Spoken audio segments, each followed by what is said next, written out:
an info war. Yes. And I think that the way I've seen this play out with post-internet and where we've gone with some of this, it used to be simple for the CIA and the government and everybody else to kind of keep control when you have 3 or 4 major broadcast networks that say this is what the news is today and this is what you talk about, and you manipulate what people kind of think about whatever's going on in the world. And little by little, there keeps being more and more voices. Well, the CIA and the others that can't control this, they used to just, back then it just used to be, it's a conspiracy theory. If anything other than the popular narrative about JFK is out there, it's just a conspiracy theory. And they coined the term conspiracy theory to make sure that anytime people started getting closer to what might have happened in some of this, you just say it's a conspiracy theory. Well, the problem is more and more of this is getting out, and it's harder and harder to control who knows which parts of stories. So what they do is you just start flooding the market with false stories. And so it's like the Office episode.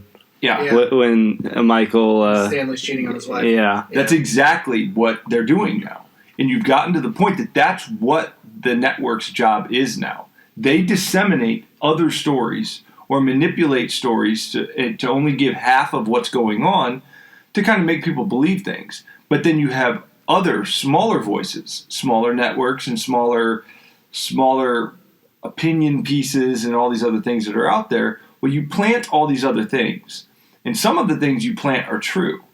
So you put some of these stories out, or people start talking about things that were true. Yeah, but then you put a bunch of other things in between them to continue to just flood the market with all these ideas. And then you start allowing things that are totally false and provably false to be linked to the truth. Yeah. And then everybody just says it's all bullshit. Yeah. So then when people start to put this whole story together, they say, you were wrong because these things were false. And they disregard anything that actually... And so now all the true parts that were in there all get washed away with it. And I feel like when you get into this, we talked about this a long time ago. And this, if anybody ever watched this, and we haven't reached a level with anybody on YouTube that they will care what we have to say about anything.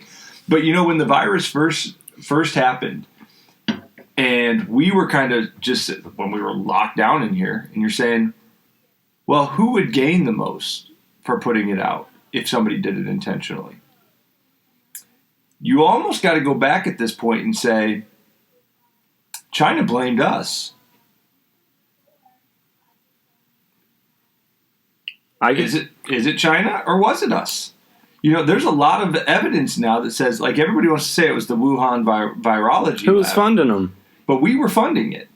And you also had the military games that were going on throughout that period. How do we know we didn't send it over with somebody from our military and infected people? And who's funding the Ukraine biolabs? Exactly. And so you start with, they're talking about these biolabs, and it was all just, we were there to help contain all of that stuff. That the U.S. was just there to help. You know, we're from the government, we're here to help. Yeah. And so it took this many years for us to contain the bioweapons program over there. You know, it's those little words that they use to say, well, we're just there to kind of help protect everything. Why didn't you just destroy everything?